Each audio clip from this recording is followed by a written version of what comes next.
प्यारे दोस्तों, आज हम आपको बताने वाले हैं कि एक लड़की की शादी को 7 साल का वक्त गुजर गया, लेकिन उसके यहाँ कोई औलाद ना हुई, किसी बच्चे की पैदाइश ना हुई। लेकिन फिर अल्लाह के करम से कुछ ऐसा हुआ कि उसके घर में औलाद पैदा हो गई, बच्चे की पैदाइश हो गई। ये देखकर डॉक्टर भी हैरान रह गए। पूरा वाकया क्या था आगे हम आपको वीडियो में बताएंगे। अगर आपने इस वीडियो को अब तक लाइक नहीं किया हुआ है तो इसे लाइक जरूर करें और हमारे चैनल को भी सब्सक्राइब करके बेल आइकन जरूर दबा दे। तो चलिए शुरू करते हैं। दोस्तों, एक लड़की की शादी को 7 साल का अरसा बीत गया। 7 साल का वक्त गुजर गया, मगर वो औलाद की नियामत से महरूम थी। उसके घर में कोई औलाद नहीं हुई थी। इसके खानदान और दोस्तों में जितनी भी इसके साथ की लड़कियां थी, वो सब कोई 2, कोई 3 और कोई 4 बच्चों की माँ बन चुकी थी। इस लड़की की बहुत हसरत थी कि अल्लाह ताला इसकी भी गोद भर दे। ये लड़की किसी से कुछ नहीं कहती थी, लेकिन दिल ही दिल में अल्लाह ताला से दुआ मांगा करती कि या अल्लाह मुझे भी एक खुशियाँ दिखा दे।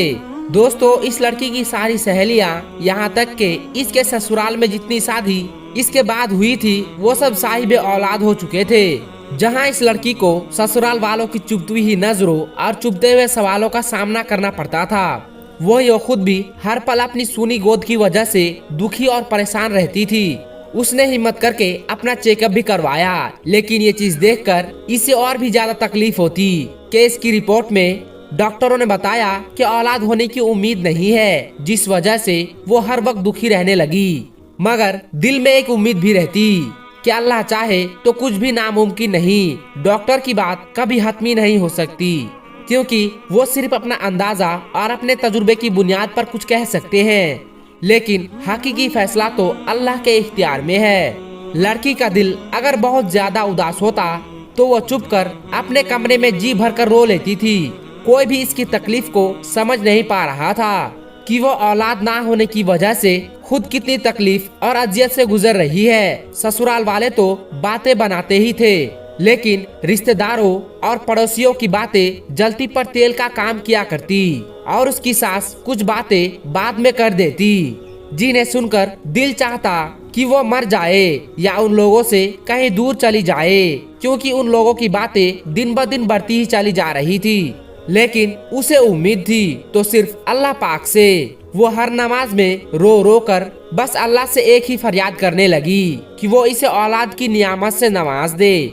जैसे जैसे लोगों के ताने बढ़ रहे थे, उसी तरह उसकी इबादत भी बढ़ रही थी। वो बस अल्लाह की रहमत की आस में थी कि कब उसकी दुआ कबूलियत के दर्जे पर फाइज होती है। वक्त गुजरने के साथ साथ जब इसके देवरानी के यहाँ चौथे बच्चे ने जन्म लिया तो उसकी सास के तानों में और भी ज्यादा शिद्दत आ गई कि तू तो बांझ है, मेरा बेटा बे औलाद रहेगा। आखिर मेरे बेटे का कसूर क्या है जो इसे ये बांझ पल्ले पड़ गई। एक दिन वो अपने देवर के बच्चे को गोद में लेकर प्यार कर रही थी कि ना जाने उसके दिल में क्या हुआ कि बच्चे को वहीं पर लिटाकर अपने कमरे में आई और ऐसा रोई कि सब घर वाले जमा हो गए। उसके दिल की हालत समझे बिना ही सब ये सोचने लगे कि ये देवर के बच्चे से जलती है, हसद करती है, देवर के बच्चों से नफरत करती है, इसलिए रोती है। मगर उन जाहिलों को कौन समझाए कि अल्लाह ताला ने तो इसे ऐसा दिल दिया ही नहीं जो किसी से जलने वाला हो। वो तो उन लोगों में से थी जो अपनी खुशियाँ भी किसी को दे दे, किसी और की झोली में डाल दे, जो अपने मुंह का निवाला दूसरों के मुंह में डाल दे। वो तो बच्चे को प्यार करते वक्त अपनी सूनी गोद में इस कदर दिल गिरफ्तार हुई कि खुद पर काबू ना रख सकी और आज उसके आंसू भी सारे बंधन तोड़कर बहने लगे। बस उसका एक शौहर था जिसने उसे कभी ताना नहीं मारा। उसका शौहर इसे दिलो जान से प्यार करता था।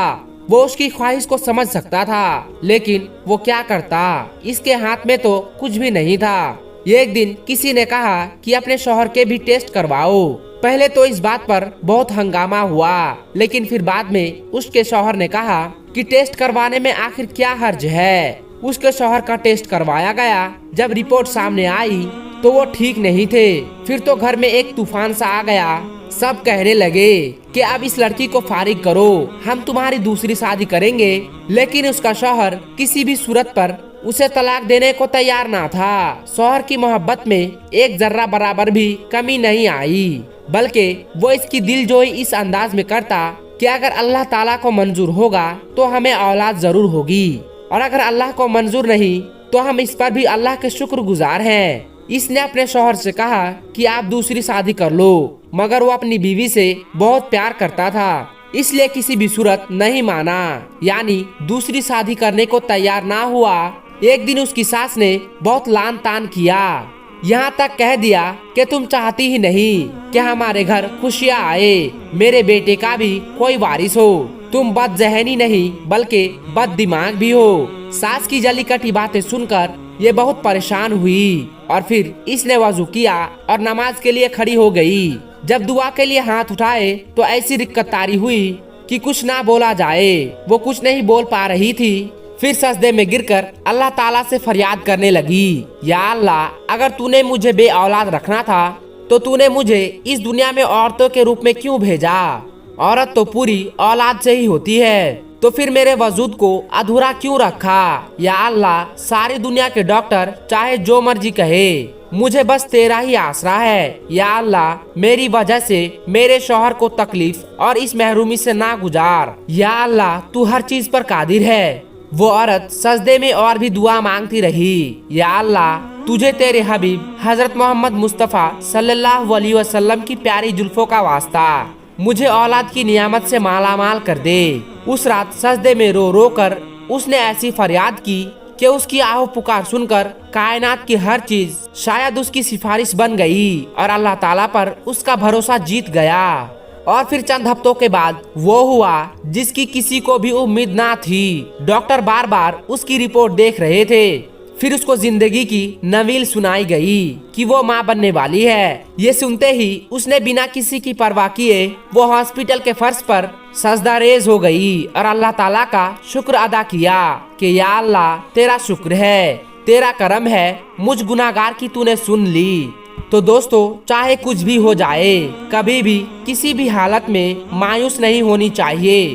बेशक अल्लाह ताला जो चाहे वो कर सकता है। लोग कुछ भी कहे, बस अल्लाह ताला पर मुकम्मल भरोसा रखे, ना कभी किसी का बुरा सोचे, ना बुरा करे, दिल की जमीर को हमेशा पाक रखे।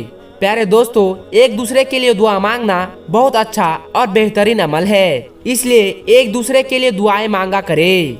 आखिर में अल्लाह पाक से दुआ करते हैं कि जो लोग बे औलाद हैं, अल्लाह उन्हें औलाद की नियामत से नवाजे। आमीन सुम्मा आमीन। प्यारे दोस्तों, आज की इस वीडियो में बस इतना ही। अगर आपको ये वीडियो जरा सी भी अच्छी लगी हो तो इस वीडियो को दूसरों तक जरूर शेयर करें। मैं मिलता हूँ आपको फिर एक और नई वीडियो के साथ। तब तक के लिए आप अपना और अपनों का बहुत ज्यादा ख्याल रखिएगा। अस्सलामु अलैकुम वरहमतुल्लाहि वबरकातुहू।